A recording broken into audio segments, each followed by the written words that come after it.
Alright everybody, hello and welcome back. As always, I am Sean. This is In The Mixer as we continue our hashtag United series in Football Manager in 2019. We're already up to episode 35. It has flown by. Obviously we had a massive gap there in the middle. If you haven't gone back and watched episode 34, when I kind of went through while we had that big gap and how we want the future of this series to go, please go and check it out. Chuck a like on it if you do enjoy our return. And once you have watched it, you will remember one of the things I said towards the end is that we are going to kind of try and climb into a time machine in this episode, fast forward a little bit further into the game, just to kind of catch us up for that period that we missed when we weren't recording and weren't uploading episodes, just because I'd love to give this series a decent conclusion. And by doing that, and in an effort to do that, we want to try and move up the leagues as quickly as we can, which might mean the best way to do that is, while we're still in the lower divisions, push through some of those lower divisions off screen, play through them so that you guys can come back in, get back involved with the team again once we are a little bit further up. So where we're at right now is exactly where we finished up the last episode. Still in the Evo Stick Premier Central, still in relatively good form, sitting top of the table. We are going to try and jump a little bit further ahead in this season and see how we've got on. Fingers crossed everything goes exactly the way that it's gone so far this season and we just continue getting good results and continue pushing our way up the table. But we've set the premise, we know what we're trying to do, so let's fire up that time machine and let's jump forward now. Alright, and just like that, we are at the end of that season. It made the most sense for us to keep going. When you look at the schedule and you look at how we travelled and how we went throughout the course of the season, we didn't really drop off that top 1-2 spots at any point throughout the year, and we actually won the league quite handily back in March in the end. You can see some great stretches of form here with, not losing games, not dropping points, whatever else. In the end, finishing top, 86 points, 10 points clear, 24 wins, 14 draws, and 4 losses from 42 games played. So that gap has closed a bit. We're getting a lot more draws and losses than we have in the previous seasons up to this point, but that does mean we are 4-time champions, back-to-back promotions, league titles. We jump straight back into the actual regular portion of the game. So this is no longer really an extended database. We're now going to go into the Vanarama South and start challenging some of those teams that you've probably played your own careers at, teams that I'm familiar with, levels that I'm familiar with, because it is very much now just the vanilla version of the English game. So doing a quick season review, Tash Richmond, phenomenal up front for us. 38 goals in all competitions, 33 in the league itself. Highest average rating with a 7.53 in what was actually pretty close with a couple of other players here. Charlie Morley, again, fantastic, 17 assists out on that wing. If we look at the whole squad, like Armando Shashua, fantastic again, playing in the 10 role, still only 21. A 7.38 average match rating is fantastic. If we look at the stat line for a lot of the leagues, we've had a lot of people chip in with goals. Harry Honesty still scoring. Scott Pollock scoring a ton of goals from midfield. Lee Hersett, Ryan Adams, Marcus Stamp, like all different people chipping in. Andy Cade Watts has played the majority of the season in goal, splitting time with Jose Mourinho. I don't know if we call him Jose Mourinho Jr. or just call him Mourinho, but he's been very good. Morley and Honesty amongst the assist leaders, which is to be expected. Tash Richmond obviously getting his fair share as well. Those front three scoring with regularity. Chance creation, Armando Shashua right in there with that, and Tash Richmond leading the way with 10 player of the match appearances. Absolutely excellent. Lee Hersett, Ricky Evans, the guys you'd expect to be amongst our leading tacklers for the season. Ross Gleed and Scott Pollock not far behind them either. Shashua, Honesty, and Ricky Evans out of nowhere taking more than one dribble per game. Yellow card magnet, Armando Shashua to be expected. Scott Pollock, Lee Hersett there to be expected as well for the roles that they're playing in our midfield. And only 2 red cards for the season, which I think is actually the fewest that we've had at any point throughout the career so far. A fair few players have been inducted into the preferred 11. We're in that 4-2-3-1 shape that we've been using so far this series. Mourinho comes in goal. Ryan George makes the right fullback spot his own. Pretty much the starting 11 that we've had for the majority of this season is now the overall best 11. And some great names that you can see back in here from previous seasons. Harry Beasley still in there, playing at lower divisions now. Jack Harrison still amongst their staff. Tom Williams amongst their staff. Ricky Evans, Ryan Adams, Daniel Adji, Dan Brown, all still at the club in one capacity or another. A few of them have now retired and moved on. And here you see, a few will have tipped hashtag United to achieve a top half finish, but instead we have confounded everyone's expectations, finished on top of the league and made it 4 in a row. But even though we've made that massive jump, even though we've jumped ahead a fair distance, to get to the end of the season, I still actually don't think it's enough. And I've just whacked the microphone for whatever reason. I'm too excited. I don't think that's enough. I think we'd actually need to go a little bit further into the future to see how the team's doing, to catch up a little bit of time and space. And we're going to fire up the time machine again and jump forward now. All right, and just like that, we are through the off-season, back to the start of the Vanarama National League South season, into the 6th tier of English football.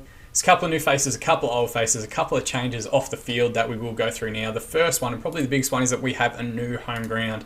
We've relocated to the Hive, which from all accounts is a stadium not far out of London, where Barnet is actually the owner and the team that plays there. The reason that we've changed is because Coles Park Stadium, where we were previously playing, I think it's a synthetic pitch. It can only fit a certain amount of people in the existing seating. I've actually been there and was lucky enough to go back there in January. And just like the real life #United team, we have had to move to get to a grass pitch which complies with the standards for Vanarama South competition. And I'm sure there's more stuff to do with it relating to its capacity, its stands, all that sort of stuff. But we happily make that transition, still in London, still based in a similar area, just moving to a larger ground and sharing it with a team only a little bit further up above us, similar to the way that we ground shared Coles Park Stadium with Haringa Borough.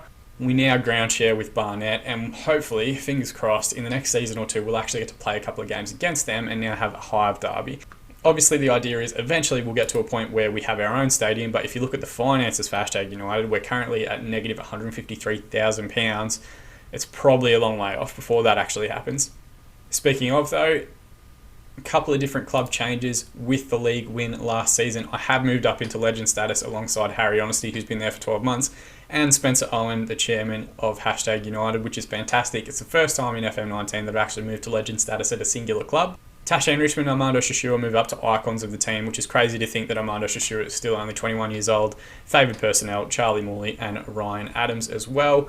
Probably worth noting that we have had some player retirements as well. Andy Cade-Watts has made the transition to a goalkeeping coach for the moment. His preferred role is actually head of youth development, and we may look to transition him into that position later on in the season and bring in our own. Unfortunately, Jamie Jackson has retired in game. We cannot sign him. He's the first player that was in that initial Season 1 squad that has actually ceased to exist in the game because we haven't been able to sign anybody.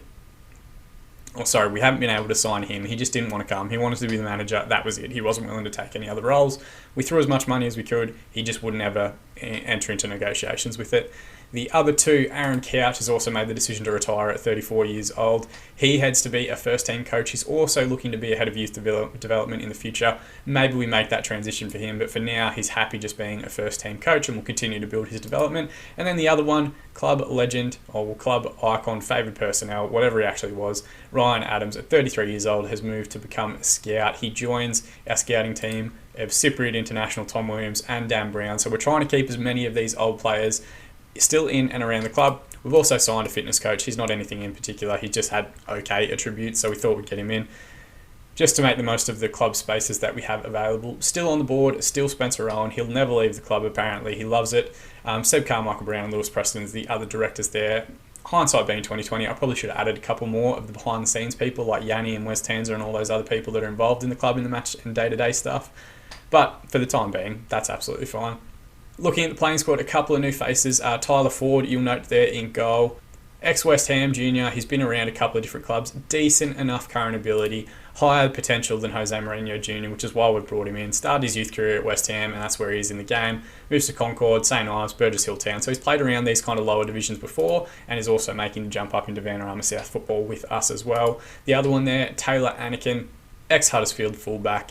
Again, similar story. Excellent current ability, 3.5 stars. Good potential ability to eventually get us moved up towards that Vanarama national level. Still only 20, so still got a decent ceiling on him. Started the career at Huddersfield, then goes to Leamington on a free. Played a fair bit for a teenager in the Evo Sticks Southern Premier South, and now makes the jump up to Vanarama South football with us. Hopefully he can make that spot his own. We've still got Ryan George there with relatively high potential as well, so a lot of depth also. Paul Field has joined at centre back. Again, similar scenario. I've just tried to sign people that perhaps not necessarily at their best right now, but have that high level potential to jump up to a higher division when we get there, and very much so for him as well. 2.5 star current ability, already comfortable as a central defender on defend. Potential to be a star player for the first team. That's why we've brought him in. That's why he'll likely play alongside Marcus Stamp the majority of this season. And the last one, the absolutely brilliantly named... Oh no, not the last one. I've got two. The brilliantly named Finley Shrimpton. He is an ex-Scunthorpe junior. Looks a quality option at central midfield. Really, we needed a deep line playmaker and defend, and I like Lee Hurst a lot, but just a lot of his tributes are that of a winger, not necessarily a central defensive player. Think of what Ricky Evans used to be like 2 or 3 seasons ago at that level. That's what we really need, but one that's up to the standard of Vanarama South football, and that's why Finley's come in. Phenomenal first touch, great passing, 9 tackling, which will improve over time, 11 technique, and good physical attributes here. 8 is the lowest he's got for balance. He doesn't need that much balance. He's a big boy.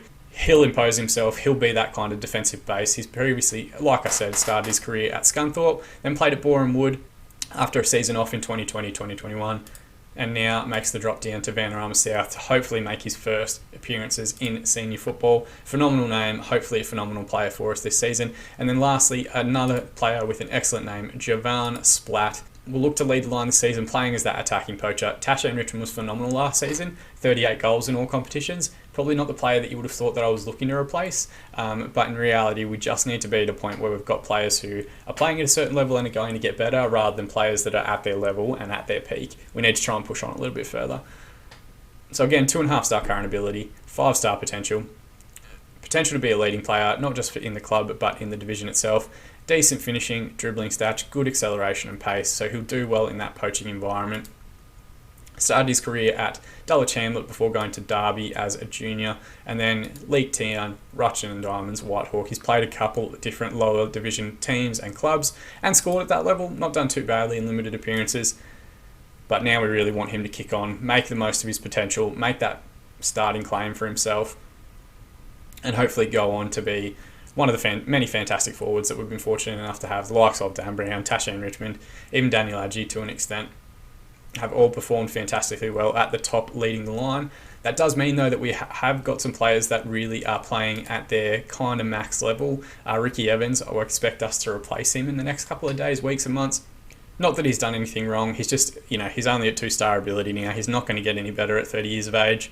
Similar scenario for Ross Gleed, 1.5-star current ability. 2-star potential. He's already 25. He's not going to get much better. So we are going to try and transition those guys into under 23 football, and we're probably going to have to look at doing it for Tasha and Richmond, and potentially, as much as I hate to say it, the likes of Harry Honesty and Farai Singano as well. You will see we've pushed a couple of guys down there already.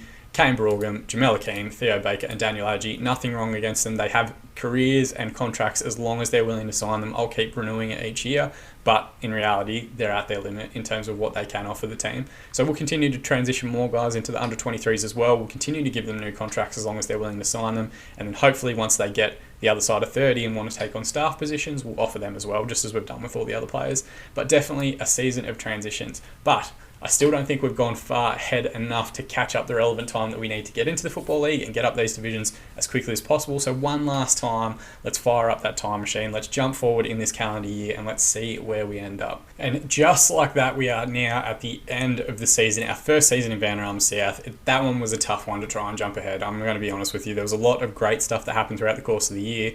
A phenomenal turnaround to actually end up finishing 6th in the division. Very, very tight. You can see here, goals scored 89. Like, that kind of sums up this career so far. We're just looking to go out and have shootouts against other teams. Goals conceded 75, 20th best in the league. That kind of goes to show where our key area of improvement is for the next few seasons. Also had 1 red card, the 15th highest. That's pretty good considering the way we played. 9th highest yellow cards, 18th highest average attendance, so the crowds aren't coming. But still a fantastic season, and it's not over yet. We're actually going to check out the last couple of games of our season in this episode. Havant and Waterloo ran away with the league. The difference between these top 3, and I guess kind of Western Supermare as well, that was continuous throughout the season. They were well and truly ahead for the majority of the year, those top 3, and then there was kind of big gaps between the rest of the season. It was very tight. Going into the last 2 games of the season, we could have finished, I think, as low as 11th at one point, but we actually beat Worthing, second last game of the season, and thankfully had a decent game against Weymouth, the last game of the year, to eventually get ourselves through 70 points, 42 games played, 20 wins, 10 draws, 12 losses, the most losses we've had in any of the seasons so far. But still, probably one of the bigger jumps that we have in this series. I think there's always a massive jump between non-league football and the conference level football, and then that jump from conference football back up to League 2 is a massive jump, and then there's another one at Championship into Premier League level. Those are kind of the big jumps in terms of overall quality of the teams that you're playing against and of the players that you need to have on board. Some of our players have performed phenomenally well. Charlie Morley, still 20 goals this season, still just putting the ball in the back of the net, the same way he was back in Season 1. He's been fantastic. Armando Shashua has again been a phenomenal pickup. Picked him up in Season 2 from Tottenham on a youth contract, and he's now just a legend of our club. Lee Hersett has played very well, albeit in a limited role. Scott Pollock, most yellow cards, most red cards to them as well. If we look at the squad and the way it's played, the makeup changed a little bit. The one player that we were actually able to pick up throughout the course of the season, Ethan Walker, an ex-Preston North End junior right winger. He played mainly on that right-hand side, and we switched Charlie Morley to be a left winger, which really got a lot out of him because he cut back inside and shot a lot, and that's a lot of where his 20 goals came from. Again, good current ability, high potential ability. I think he's an excellent player. He's earning a bit of money, but you can see after he left Preston, he played at Barnet, who we are still sharing our ground with. Evesham United on loan. Barnet released him. We looked to pick him up, and he's gone to make 42 appearances for us over the course of the season. 6 goals, 8 assists. So did very, very well. Nobody really played that poorly. Finlay Shrimpton did very well throughout the course of the season. Ryan George still has high potential, but hasn't played that much. Taylor Anakin's really owned that right-hand side position. But you can kind of see a lot of the players that previously had very high potential still, as they're getting older, that potential's dropping away. So Paul Field, the season probably hasn't gone the way that we wanted it for him at the start of the season. Same with Tyler Ford. They're pretty much stagnated at the exact same level they were when we picked them up. So, we've got stuff that we're going to work on for next season, new players that we're going to try and bring in, but we'll go through more of that after this, because we finally have some games that we can go through. Just quickly going through the season, you can see here, we started really strongly. 5 games in, we were doing very well, up towards the top of the league. A massive performance to beat Chelmsford, who actually finished in 3rd spot, 5-0 over the course of the season. We were unlucky to lose to Bath early doors, who were actually one of the teams that we're going to be playing today. Had a good run, and then kind of a down patch where we lost quite a bit. A really rough patch in October. Decent in November and December again. A bit of a rough patch in January. A phenomenal February. Bit rough in March, getting into April, and then a strong finish with 3 victories to close out the season, and a 3-1 victory in our first playoff first-round game against Slough Town away, which brings us to the game against Bath. Playoff semi-final, it's the type of game that you're desperate to have in series like this. You always want to have your playoff finals and do really well in them. We've been okay against Bath. We've consistently scored against them, but we've also consistently conceded to them as well. Again, we mentioned it briefly a second ago, that 4-3 defeat in the 3rd game of the season. Really, we came back into it. We scored 2 late goals through Tashan Richmond and Scott Pollock to make that kind of a respectable 4-3 after going 4-1 down. And then the reverse fixture, when we played them at home, we actually won 3-1. But that is, again, after going down to a Mikael Platt goal in the 15th minute. It was a late surge. Jovan Platt, Scott Pollock and Charlie Morley getting us the goals for that 3-1 victory. So we're going to have to be at our best. We are playing them away from home at Twerton Park. They really went from strength to strength throughout the course of the season. And we're in that kind of elite tier of top 3 teams. Could have finished in 2nd on the last day of the season. But, just kind of slowly dropped off, as most teams did. It's really tough trying to compete at this level. Before I forget him, we did push Ricky Evans and eventually Daniel Adji and Ross Glee down into under-23 football as well, just to kind of rotate the sides. Ryan George has also played a lot of under-23s as well when he's needed. And if you look at the kind of current ability, the likelihood is guys like Farai Singano, Harry Honesty, Tashan Richmond, this will probably be their last few appearances for the first team outside of like a depth role or a cup competition or something like that. We'll try and transition them next season into under-23 football and bring in some higher potential youth players as well. Not just because we need them, but also because they've got higher resale value and we can try and push them on a little bit as well. But let's not get ahead of ourselves. Let's jump into the fixture against Bath here. It's playoff semi-final football. If we get through, it's our first playoff final of the series. I'm super excited, and we've got a great chance of winning. All right, I'm looking at the 2 lineups here. They're playing a very narrow 4-4-2 diamond, which hopefully means there's going to be a lot of space for the likes of Morley, Walker, Humphrey, and Anakin to get their shit together. Mikael Platt up top, ex-QPR junior. We're actually scouting him at the moment, but we'll go through more of that after the end of this episode. Very good player, amongst the leading scorers for the division. It looks like they've got Crean in goal, an ex-Arsenal junior, so you can kind of see still, even though we're into Season 5, they are keeping a lot of talented juniors and talented young players in their ranks, similar to us, but hopefully their shape picks up a little bit for us, or helps us a little bit because it plays into our wide play. Now let's just assertively say, I want you to pick up where you left off last time out. It was an excellent second half performance against Slough to eventually get us into this game. And of course, the one selection dilemma I had was Lee Hersett trained the house down. He got like a 9.5 training rating for last week.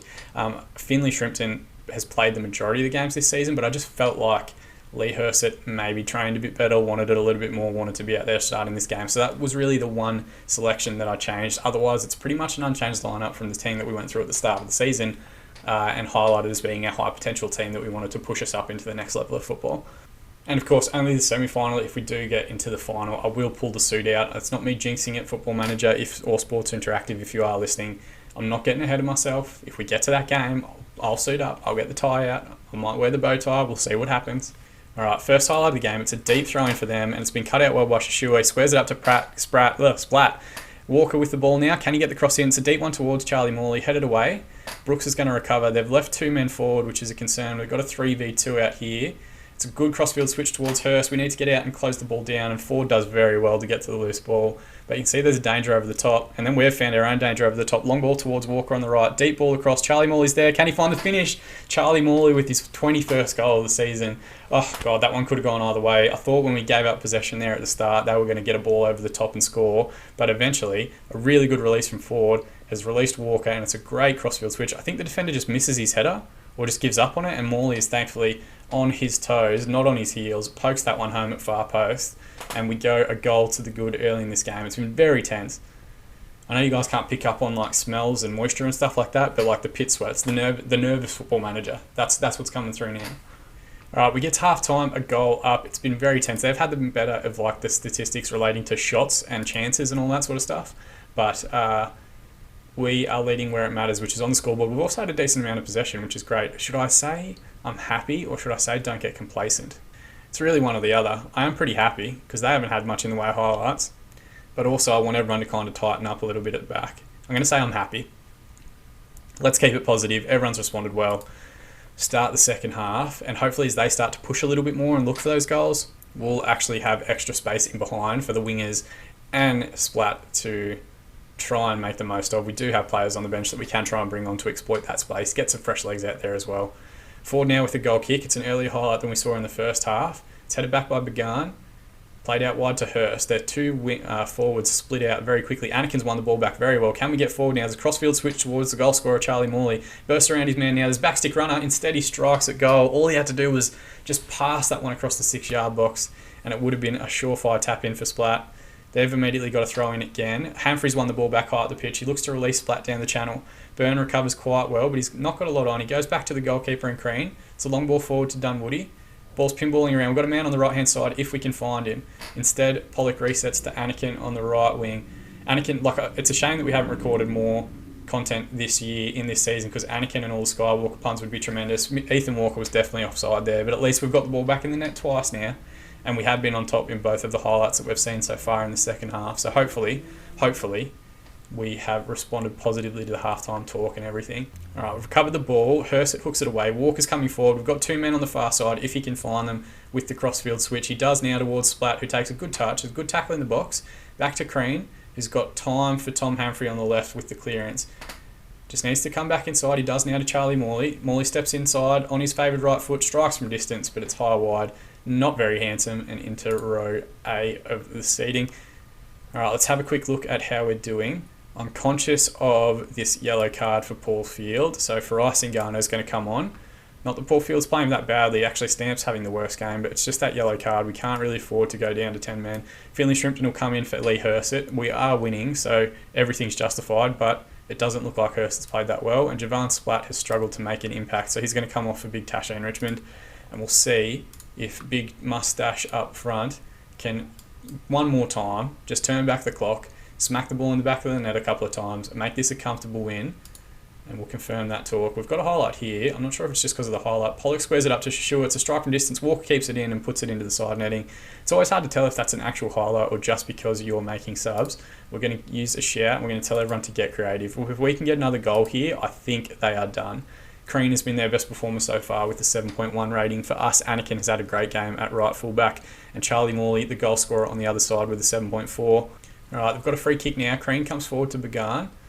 Someone needs to come to the ball. Instead, he looks for a long one over the top. We've recovered well. Walker with the ball on the right-hand side, inside to Shashua. Just keep possession, lads. Don't need to force anything. Pollock now. Pollock's had an excellent season, actually. He's been tremendous. He's probably made the biggest growth of any of our high potential players. Morley now cutting in from the left, as he loves to do. Plays inside to Shashua. Can he get the strike away? It's a fantastic save from Crean. Is Crean's contract up at the end of the season? Because maybe we could look at bringing him in. Shashua now going to take the corner. It's a deep one across. It's headed away, but only as far as Charlie Morley at the top of the box, and that's the end of that highlight. I'm just going to, sneakily, don't have to worry about anything. Just add Crean to the shortlist. And I've gotten distracted, and now Armando Shashua has gotten injured. So we're going to be down to 10 men for the last 14 minutes because I, like an idiot, like I always do, did all 3 of my subs at the 60-minute mark. Should have kept one up my sleeve. I should know better. Alright, so can 10 men hold on now? If we can get into the last 10 minutes, I'll use my last shout. And we're into that now. I'm just going to demand more so that everyone finds their focus. I don't care if every time we get the ball we put it into touch. That's absolutely fine. Let's just try and ride out the rest of this game. We haven't had a single Bath highlight in terms of strikes on goal, which usually means if Football Manager's listening, they're about to smack one in from 30 yards. They've got a corner here. It's a deep ball towards Byrne, and he's given a penalty away. Who was that? Was that Anakin? He's had such a good game. It's going to be the centre-back Byrne to take. Tension here. Oh, great save from Ford. How has he pulled that out? Tom, you've got time. Just keep the ball. Oh, Jesus. Oh, the pit sweats are out of control. This game's had everything except a red card, and I'm not asking for a red card. But what a save that is from Ford. Okay, maybe Ford heard me talking about Crean and thought, I'll show you. Ball forward to McCallum now. We're into the extra time. Surely this is it, ref. Just blow the whistle. Long ball forward. Anakin heads it away. It's going to come to McCallum again. Don't let him get the cross in. It's a deep one. Headed away well by Singano. To Morley now. Just hit the ball away. Just put it in the corner. Go to the corner flag, Tashan. Go to the corner flag, Tashan. Don't worry about it. Just go to the corner flag. Go back. Go back to your goalkeeper. Go back to your goalkeeper. Just keep the ball. We're doing quite well, actually, for 10 men. And we've kept the ball. What a game that is. That had everything. Penalty saves. Finishing with 10 men. Injuries. Oh, God, I hope he's not that injured because we've got no one else that can play at the 10. But, oh, great result. A 1-0 win in our semi-final, which means we go to our first playoff final in the series itself. 13 shots, 8 on target, 59% possession to their 17 shots, 7 on target and 41%. What a penalty save that is. 87th minute penalty miss in a playoff semi-final. That's the sort of shit that will haunt you for the rest of your career. Passionate. Congratulations, lad. You've all dreamt of playing in the final. Well done. Let's jump ahead to the playoff final because I've got to go and get changed and put the suit on. So I'll see you guys again in 1 second. All right, just like that, we're a week ahead here at the playoff final. Couple of not great bits of information. Armando Shashua, probably our player of the season so far. Our star at the 10 is out for 6 to 7 weeks with a calf strain. Disappointing, so it does mean that we have to change our team a little bit for this game, but still, to be in the cup final at all for where we were expected to be at the start of the season is a crazy result. So still thrilled to have everybody there. It does mean we'll adjust a little bit. We'll put Pollock to the 10 because he can do it a little bit and he's had a great season. We'll leave Hurst at box to box, which is where he was last game, and we'll bring Shrimpton in at the 10. It means Shashua drops out of the squad. Ryan George will jump onto the bench. It's not ideal. We're arguably going into the game without our best player this season, but I still have faith in the team. We've gotten this far with this system, with this shape, with these players. If we can get just one more result against Chelmsford, who we have already beaten 5-0 earlier on in this season, then anything can happen. And they are playing a flat 4-4-2, which traditionally we've gone pretty well against. Ethan Ross, ex-West Bromwich goalkeeper, is their captain in goal. Googe and Raymond as the fullbacks. Finney and Bloomberg as their central defensive partnership. Ex-Tottenham Junior White in midfield alongside Cornish, Powell and Wood on the wings. Kieran Hayes up top, their leading scorer, a player that we're scouting because he's off contract at the end of the year. And another ex-West Brom junior in Tavon Campbell leading the line up top. So they're a decent side. We know they're going to be a decent side because they have stayed consistently at the top of the division all throughout the season. But we also know we can beat them because we did earlier in the season. So let's just passionately say, I know a lot of you have been keen to avenge last time we played Chelmsford because they beat us in the reverse fixture, I think 2-1. But at least that has motivated everybody. Enjoy these matches a great deal. Rather have Armando Shashua available because he's so fucking good, but he's not there. But we're going to do our best to try and get through this game, and it's not a disaster if we don't win. Oh, I forgot to mention, given it's our 80s inspired episode, we're in the 80s suit. It seems, time travel, whatever else, it just seemed like a good idea to pull it out of the closet. But let's complete the look. Let's get it all going. Oh, I can't see shit in these. Alright, they've got a corner here, Hayes to take. It's well headed away by Hurst, only as far as Wood though, who switches it out to Campbell. Strike from distance, it's a good goal, his 12th of the season. And he just, very Charlie Morley-esque, just stepping inside from the left-hand side and smashing that right-footed one back across the keeper. It's going to look decent here. You can tell my laptop's struggling because this is moving at a shitty frame rate. Wood just knocks it out to him. It's a good touch inside his defender there, which actually was Charlie Morley. And maybe the keeper could have done better. It wasn't as far in the corner as I thought it was. But first blood goes to Chelmsford in the playoff final, and it was a good goal, to be fair. All right, another highlight here. Wood with a deep free kick. There's men running forward, and Tavon Campbell has his second goal of the game inside the 19th minute. We need to step it up a little bit, so I'm just going to use demand more as a shout to try and get everybody to switch the fuck on. It's a good ball from Wood, but no one's tracking the runner. They had 2 or 3 guys really in that one area that could have put that one home. It's poor defending. At least everyone's responded to the demand more shout. Alright, we've got a highlight here. It's starting again with Chelmsford. They're coming forward to Hayes. Wood out on the left-hand side, who's torn us apart so far. Hayes again, strike, thankfully just wide of the far post. They have had everything. Let's use the shout again. We've got a highlight here. Morley with a free kick from deep towards field. It's hit the bar and it's scrambled away by Wood, who's had an excellent game. Alright, going to be a highlight here just before the end of half-time. Ross with the ball forward to Power. He flicks it forward. It should be tidied up easily by Shrimpton. Campbell with a good tackle. Bloomberg heads away, but only as far as Morley. Steps inside to Pollock. Finds Hersett now. Can he play it forward? It's a strike from distance. What a goal that is from Lee Hersett, playing in that box-to-box role today. 6th goal of the season from him. Another assist to go in the books for Scott Pollock as well. It is a great strike from distance. It is against the run of play from what we've seen in highlights so far. So we'll see here in 3 dimensions. It's going to sail into the back of the net and look great here. He just takes that touch forward into the space, gets his strike away, and keeper really can't do too much about that right high in the top corner. That does give us something going into half-time if we can get to that stage at this margin. I'd take another goal if I could get it, but if we can get there at 2-1, here we go. Stamp with a free kick from distance. It's weird that Marcus Stamp is taking free kicks. I've never seen him do that before, but I guess Yeshua's out of the side, so it's just going to the next best person. And I think the next best person is on about 4 free kick take rating, and there's about 6 people that might take it. All right, we're into half-time now. Looking statistically, right, this is me trying to be analytical about it. 5 shots, 4 on target for them, 41% possession, so they've taken their chances incredibly well. 7 shots for us, only 2 on target, 59% possession, so we're not out of this just yet. Now I'm kind of in 2 minds. Do I fire the rocket now and say aggressively, I expect to see a much better showing from you in the second half? And that's gone well, so I'm tempted to double down and also adjust our tactic to go attacking and then give it 15 more minutes and see how we're doing. Because really, we need to score goals. If this goes to extra time, does it go to extra time if you get to 2-2, or does it go straight to penalties? I don't know. But let's go to attacking. Let's go after it. That's what we've been good at all season, scoring goals. We're the best team in it at the division. We concede quite a bit though. So let's go out, guns blazing, go down, fall on our sword, whatever other football cliches, life cliches you can think of. That's what we're going to try and do here in the second half. All right, we're getting towards the hour mark, so we're going to make some subs. We're going to bring on Ryan George for Taylor Anakin, who despite being our best on ground in the last match has struggled today with 6.1 rating. Ethan Walker's going to come off for Ethan Walker's going to come off for Harry Honesty. Charlie Morley will switch to the right-hand side. The only reason is that Morley's a bit more of a goal threat. Ethan Walker, I love him, but he's more of an assist guy than a pure striker of the ball, and we need a goal. And Job and Splat struggled today, only 6.3. Big Tasha and Richmond. So we're asking Big Tasha and Richmond and Harry Honesty to turn back the clock a little bit, pretend that they're still playing in the Thurlow Nunn League, Division 1, from a couple of seasons ago when they smashed in goals for fun, and can they poke one home for us here? I know in the last game I used all 3 subs after an hour, and it killed us because we got an injury. I'm risking it all again. You got to risk it to get the biscuit.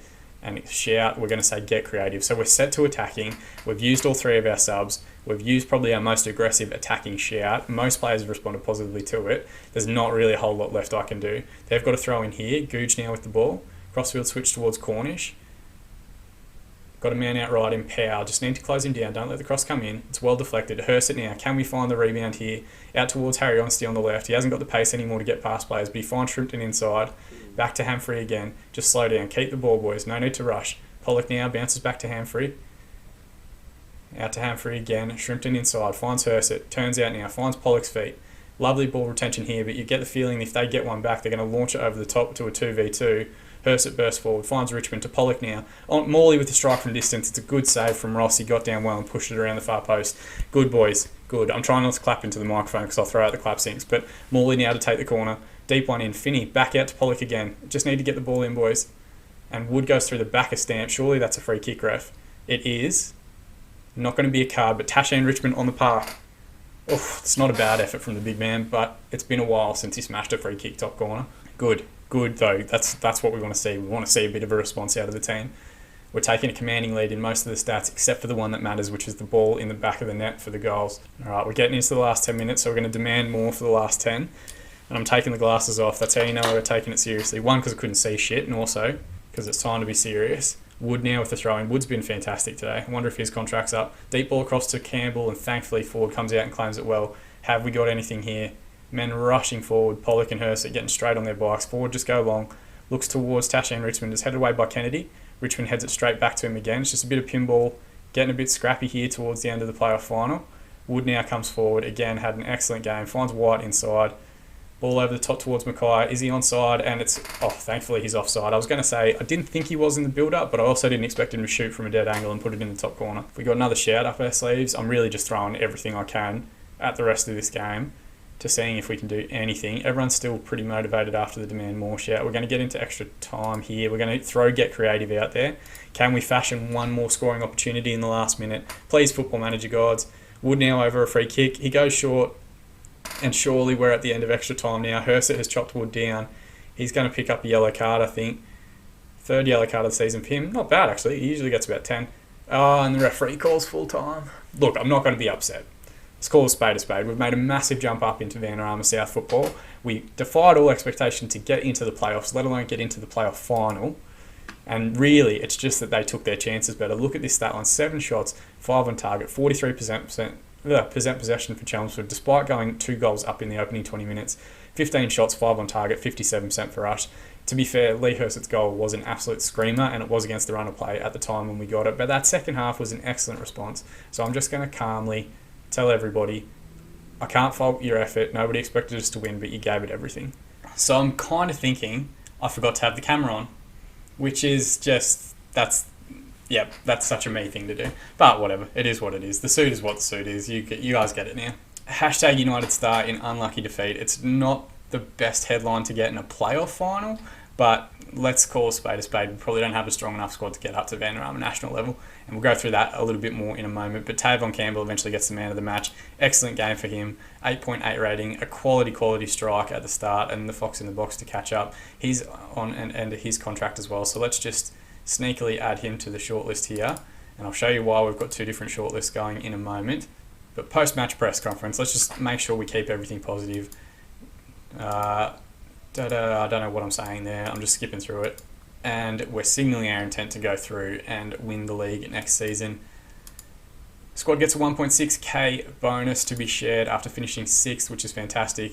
Salford actually won the Bill Bazzetto Trophy. Salford, interestingly, in-game, have not been promoted yet. Despite all their money, despite all their cash, they keep just staying in the National Division.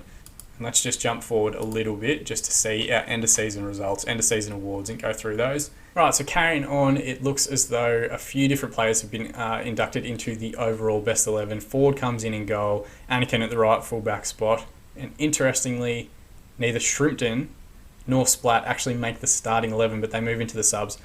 Neither does Paul Field.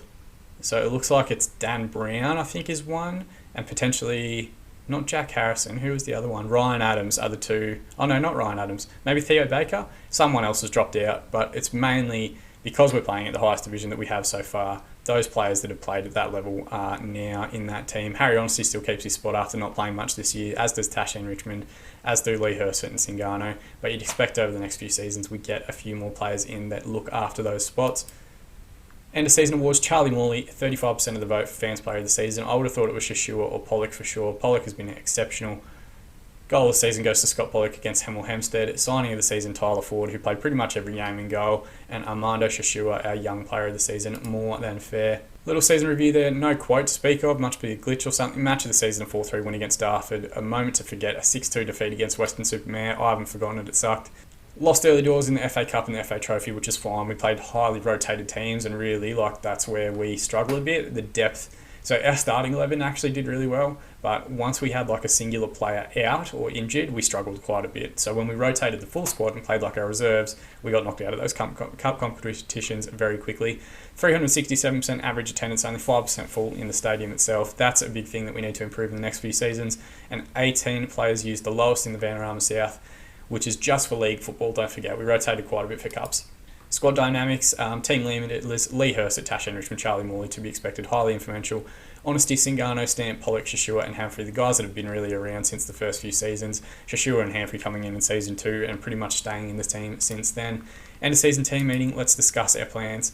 And I'm just going to assertively tell everyone, it's been a long season, have a good break. You need to come back fully refreshed because I'm aiming to finish in the top half next time round. Everyone's responded positively. We did very well. Like, it was tough at times to try and get into the playoffs even. So let's just aim for top half and see how we go from there. We'll talk about our recruitment in a moment.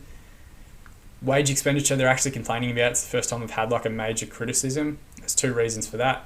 One, because the club's finances are absolutely shithouse. We are now at $358K in debt, which is about twice what we were at the start of the season. I think it was about 180 at the start of the year. Our expenditure is continuing to go up. Our income is continuing to just stay at the same level. We're effectively at 20.5K a month. We started the game at 12K a month that was coming in. So despite back-to-back promotions and making a playoff final this season, we just still aren't making that revenue to get us back up. We've lost 14K just this month alone into May 2023. So that's a massive issue. We're also committed to spending $6,000 a week at the moment because I've signed everybody back up for another season, which probably wasn't the smartest idea at the time. But, you know, it had to be done. I wanted to keep all these guys here. Obviously, we're going to have a few more players that are going to shift into that role. Realistically, we're probably looking at the likes of at least Tasha and Richmond and Harry Honesty and probably Singano as well, dropping down into that under 23 level of football and becoming kind of squad guys as those 1.5, 2-star ability type dudes, which means we've still got space, but what we need is cash. And also, I probably should have called out at an earlier point than this, I actually need a contract. I don't have a contract going into next season yet. I've asked twice so far this season because I'm not on much. I'm on £230 a week. And then I've got a promotion and wage drive. I would happily go to minimum wage. If they offered it to me, I will take minimum wage. I'll take all these clauses out. That part's fine. I'm not going to leave anywhere. We're staying at the club. So I'll do what I can to get the finances down, but I can't even get them to open negotiations with me just yet because the finances are so poor. So we are definitely hitting that kind of limit where we're going to probably spend a couple of seasons in division. I was hoping to be Vanarama National or maybe League 2 when you actually start to get some decent like revenue in for TV and stuff like that. If we had League 2 TV money, our debt would effectively be wiped and we'd be back in profit, albeit we'd be struggling to keep together a group for next to no money.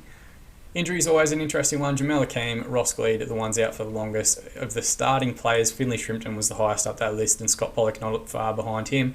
And Shashua, despite being out at the moment for about 7 weeks, only 11 days out with a pulled hammy. Pre-season start date, we'll do 5 weeks. We always pretty much do the same thing. Maidenhead's Owen Dale has won the player of the season. Congratulations to him. Am I already scouting him?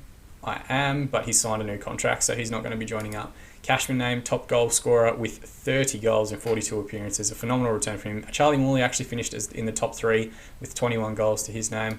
We'll add Dan Cashman and have a look at him, but I dare say he's actually got another year to go on his contract.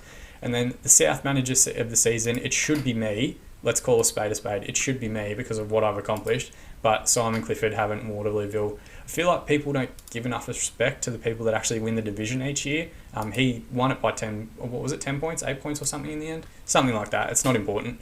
But he deserves my vote and that's why he'll get it. Now, what I wanted to talk about, because I need your help, I need your feedback going into the next episode. We effectively have 2 different routes that our potential series can go down moving into the future.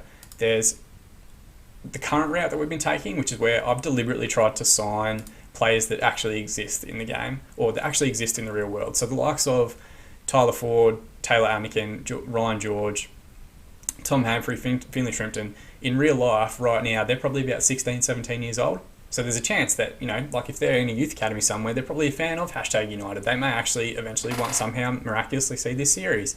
But in doing that, we're now at the point 5 seasons in where even those young players that start at like 15 years old at the start of the game don't actually have that much more potential left. Someone like Scott Pollock, for example, who starts the game at 17 years old, is now 22 and now really capped his potential at a Vanarama South level. So a lot of these guys we're not going to be able to take up into the higher divisions. Even the likes of Ryan George, Taylor Anakin, I think will come back from pre-season, they'll be 22 and they won't necessarily have as high a level of potential as they did previously.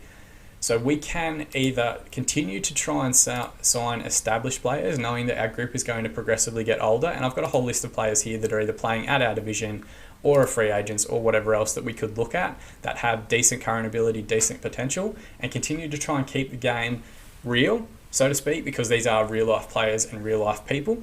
Or do we start to embrace the new gen style, which I've avoided pretty much at all costs so far, and start looking at a lot of these players? You remember way back at the start, we did that map of clubs around London that were close to #United that we could potentially pull from for players. I have avoided looking at any new gen players or regen players, whatever you want to call them, at any of those clubs, because effectively they're not real. It's very easy to kind of load up your team in lower division with high ability, high potential players that are available on the cheap, with the idea that you're just kind of giving them game time. And I've kind of wanted to not do that because I think it's a little bit less realistic. But there will come a time when we have to start integrating new gen players into the team. Is that time now, 5 seasons in, when we've had 4 promotions and are now kind of plateauing a little bit in the Vanarama Conference? Or do you want us to see us try and stick to that sense of realism and sign actual players so that we can potentially reach out to them on Twitter and say, hey, thanks for helping me win the League Cup or whatever else, and continuing to kind of build and develop our squad that way. So please let me know in the comment section below what you think. Do you want to see me work with our real life players and continue our current recruitment policy? Or do you want to see me embrace the future and start getting some of these new gen young players in? I'll take everyone's feedback on board. There'll probably be a gap until at least the weekend between this episode going up and then the next one that I record. And also I'll put a note on Twitter, just a little bit of a poll for you guys to give your answers there. So please let me know. Help me shape the content that you guys want to see on the channel and in this series. But more than anything though, thank you so much guys for watching. I know it's a weird thing to do, jump ahead 2 whole seasons in an episode, but I think it was necessary to catch up the time that we missed in that big recording gap. If you enjoyed the video, feel free to chuck a like on it. Feel free to give any positive or negative feedback in the description below. I will try and respond to every comment that I get. More than anything guys, thank you so much for watching, and don't ever forget to hashtag it.